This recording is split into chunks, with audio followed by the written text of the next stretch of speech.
రైలు మార్గం ఉండాలనేది ఈ జిల్లా ప్రజల దశాబ్దాల కళ.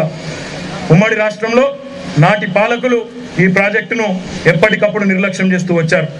తెలంగాణ రాష్ట్రం ఏర్పడ్డ వెంటనే గౌరవ ముఖ్యమంత్రి కె చంద్రశేఖర్ రావు గారు ఈ ప్రాజెక్టును చేపట్టేందుకు కేంద్ర ప్రభుత్వాన్ని తన ప్రయత్నంతో ఒప్పించడం జరిగింది.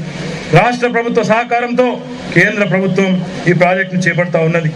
వేములవాడ సిరిసిల్ల మీదుగా ఈ రైలు మార్గం వెళ్ళనుంది.